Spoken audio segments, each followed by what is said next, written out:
Reka dufata aka kanya tubashimire bakunzi ba Deep Secret TV kandi tubasoza muri hose mukomeze mugubwe neza kandi n'ibyo muri gukora bikomeze bigende neza hanyuma kandi ku muntu utameze neza nawe twamwihanganisha tumubwira ngakomere asengeze Imana wenda ko nayo masaha ari imbere biraza kugenda neza hanyuma muri aka kanya tubazanye amakuru atandukanye aho tugiye kurebera hamwe impamvu 5 zerekana ko Kongo ishyize imbere umugambi wo kujya mu ntambara n'u Rwanda aho kuba umugambi w'amahoro wo gushakira amahoro igihugu cyabo muri rambuye leta y'u Rwanda kuwa kabiri tariki 19 Mutarama 2023 yagaragaje impungenge z'uko Repubulika Iharanira Demokarasi ya Kongo ikomeje guca amarenga y'uko ingabo zayo zaba ziteguye kugaba ibitero ku Rwanda.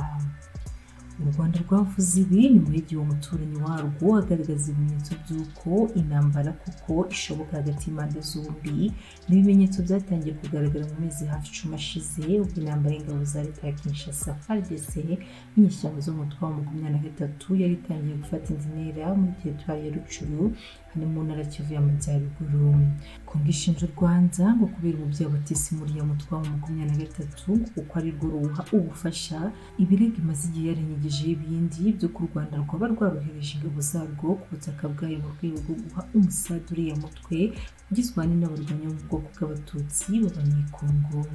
U Rwanda ku rundi ruhande inshuro nyinshi rwakunze guhakana ko nta bufasha na buto ubwo ari bwo bwose rwaba ari umutwe wa 23 nubwo hari raporo z'impuguke za Loni zirushinja gufasha uriya mutwe. Raporo mu minsi ishize zatumye u Rwanda rwoswa igitutu n'ibihugu nka Leta Zunze Ubumwe za Amerika, Ubufaransa, Ububiligi, Ubudage na Espanye birusaba guhagarika ubwo bufasha. Cyakora cyo mu rwego rwo gucuza umwuka mubi hagati y'u Rwanda na Kongo hatangijwe gahunda y'ibiganiro bya Nairobi igamije guhuriza mu biganiro leta ya Kongo n'imitwe twaje intwaro bahanganye ndetse n'iya Rwanda igamije kuzahura umubano wa Kigali na Kinshasa bazambye. Ni gahunda zombi kugeza ubu zitaragira umusaruro zitanga bijyanye no kuba Kongo Kinshasa isa n'ihanze amaso amahita mu intambara. Kuri ubu hari ibimenyetso bishimangira ko Kongo ishyize imbere umugambi wo kujya mu ntambara n'u Rwanda ishinja kuba nyirabayazana ibibazo byose yikoreye. Hari ukwivovotera intambara ku bategetsi ba Kongo ku itariki ya 25 Gicurasi 2022 nibwo guverinoma ya Repubulika ya Demokarasi ya Kongo yeruye bwa mbere ishinja u Rwanda guha ubufasha umutwe wa 23 inyuma y'igihe kirekire bivugira amatamatama. Icyo gihe Minisitiri w'Ububanyi n'Amahanga wa Kongo Christophe Rutundura yabwiye bari bitabiriye inama nyobozi y'umuryango wa Afurika yunze ubumwe ko u Rwanda ruri mu mugambi wo guhungabanya uburasirazuba bwa Kongo. Nimvuga icyo gihe yakurikiwe n'ibirego byinshi abategetsi ba Kongo bagiye bashyira ku Rwanda by'umwihariko mu nama mpuzamahanga aho bagiye barusaba gufatirwa ibihano. Ibi ni ibirego kuri ubu bigikomeje binagenda berekezwa n'imvugo z'abayobozi ba Kongo badahisha ko bifuza intambara mu Rwanda. Kwivovota kwatangire ku mugaba mukuru w'ingabo za Kongo Lieutenant General Christian Chiwewe ndetse n'ingabo zo mu mutwe ushinzwe kurinda Kisekedi yahoze ayobora. Wa 23 Kamena 2022 Lieutenant General Chiwewe n'abasirikare yarakuriye bagaragaye mu mihanda ya Kinshasa baririmba indirimbo zumvikanaga mu magambo asaba Perezida Kisekedi ukubaha intwaro bagatera u Rwanda bagira bati fatishi nkuko Perezida bakunda kumwita ngo duhe intwaro ubundi tujye mu Rwanda kurangizanya nabo duhe intwaro ubundi twinjira mu Rwanda tubice turangiza intambara. Abanyapolitike batandukanye muri Kongo nka Adolphe Muzito wahoze ari Minisitiri w'Intebe, Bita Kamere wahoze ari umuyobozi w'ibiro bya Kisekedi biciye mu ishyaka rye nabo bagaragaye ko bashyigikiye ko Kongo yashoza intambara ku Rwanda. Kisekedi ubwe nawe yumvikanye inshuro nyinshi avuga ko intambara hagati y'igihugu cye n'u Rwanda ishobora kuba amahitamo. Mu ntangiriro z'Ugushyingo umwaka ushize uyu mukuru w'igihugu cya Kongo yagizaga ijambo ku baturage be ryatambutse kuri televiziyo y'igihugu yavuze ko intambara mu gukemura ibibazo byo mu Rwanda ishobora kuzaba amahitamo ya kabiri mu gihe diplomasi ntacyo yabitanze. Nta magambo yaje ashimangira yo yari yaratangaje muri Nyakanga ubwo yaganiraga n'ikinyamakuru Financial Times. Icyo gihe yagize ati intambara yeruye n'u Rwanda ntabwo ikwiye kwirengagizwa ubushotoranyi bw'u Rwanda nibukomeza ntabwo tuzicara mu duceceke. Tshisekedi kandi icyo gihe yavuze ko kuba Kongo yarahisemo inzira y'amahoro bidasobanuye ko ari intege nke. Iki gihugu cyongeye kwivovotera intambara binyuze muri Minisitiri Rutundura ku wa gatatu w'iki cyumweru, washimangiye imvugo Tshisekedi yavugiye muri Loni mu Ukuboza mu mwaka wa 2022 avuga ko abanyekongo biteguye gukemura ikibazo cy'umutekano muke uri mu burasirazuba bw'iki gihugu cyabo ku kiguzi icyo ari cyo cyose byabasaba. Mu magambo yagize ati twebwe abaturage ba Kongo twemeje kuri inshuro gushyira iherezo ku mutekano muke mu burasirazuba bw'iki gihugu cyacu ku kiguzi byasaba cyose. Turebera mu kubushotoranyi ku Rwanda ku itariki 23 Gicurasi 2022 igisirikare cy'u Rwanda RDF cyatangaje ko icya Kongo Kinshasa FARDC gifatanyije n'umutwe wa FDLR barashe ibisasu mu mirenge ya Kinigi na Nyange y'akarere ka Musanze bigakomeretsa abaturage ndetse n'ibikorwa byabo birimo inzu bikangirika. Icyo gihe RDF yasabye kumva ibisobanuro, gusa uruhande rwo hakurya rwaje gutangaza ko ibyo bisasu ari ibihimbano. Ubwa mbere ingabo za Kongo zari zirashe mu Rwanda mu bikorwa by'ubushotoranyi nk'ubwo, kuko byibura kuva muri Werurwe umwaka ushize mu bihe bitandukanye FARDC yarashe ibisasu 7 mu mirenge ya Kinigi na Nyange muri Musanze n'Abagahunga muri Burera, byangiza ibikorwa by'abaturage ndetse bikomeretsa umuturage kugeza ubwo ukuguru kwe guciwe.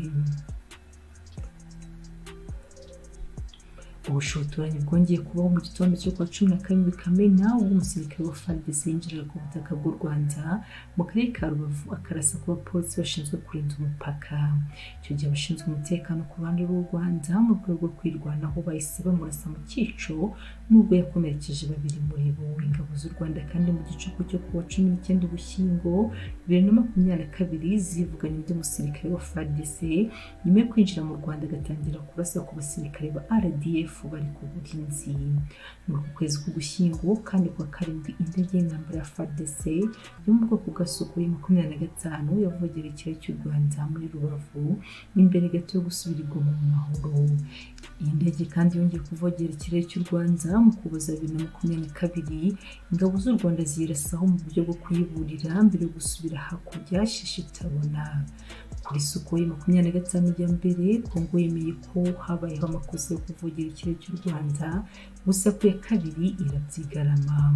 Ku rundi ruhande kandi Kongo ikomeje kubaka igisirikare shishitabona. Leta ya Kongo muri uku kwezi nibwo yakira ibikoresho bigezweho bya gisirikare yaguze muri Turukiya n'ibikoresho bigizwe n'intwaro z'imodoka z'intambara. Ibikoresho byakiriye nyuma y'uko muri Kanama umwaka ushize ikinyamakuru Africa Intelligence gitangaje ko Kongo yasinye n'Uburusiya amasezerano yo kuyigurisha intwaro ndetse na kajugujugu 7 z'intambara. Aya masezerano avuga ko yasinye ubwo Minisitiri w'Ingabo za Kongo Gilbert Kabanda yagiraga uruzinduko rw'akazi Moscow mu mwaka ushize. Mu rwego rwo kwitegura intambara kandi kuri mu kigo cya gisirikare cya Kitona hakomeje imyitozo y'abarenga 10,000 bitegura kwinjira mu gisirikare cya Kongo. Inyuma yo guhamagarirwa na Perezida Tshisekedi kwinjira mu ngabo z'igihugu mu rwego rwo kurinda ubusugire bwacyo.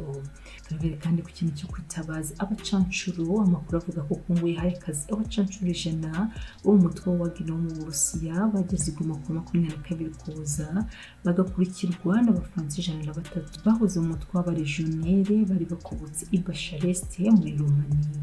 Bivuga ko abacancuro bamaze igihe bacumbikiye muri hoteli yitwa Mbiza imaze iminsi 7 bikomeye n'umutwe ushinzwe kurinda Perezida Tshisekedi.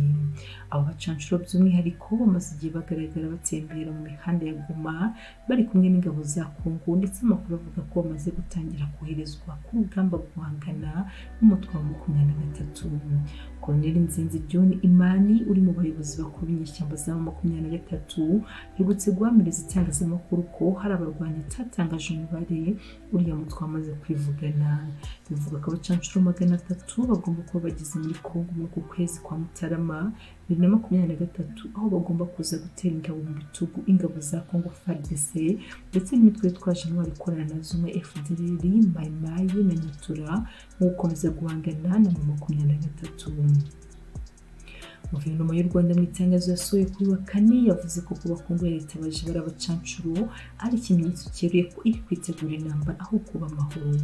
Perezida wa Repubulika y'u Rwanda Paul Kagame ubwo yakiraga indahiro Perezida wa Sena Karinda Francois Xavier niwe yakomeje kuri abo bacancuro yisimbura mu maru ashimangira ko nibiba ngombwa ko u Rwanda ruhangana nabo ruzabikora kuko rufite ibikoresho bihagije byo kubitaho. Turebere hamwe kandi imikoranire ikomeje ya FARDC, FDLR n'indi mitwe.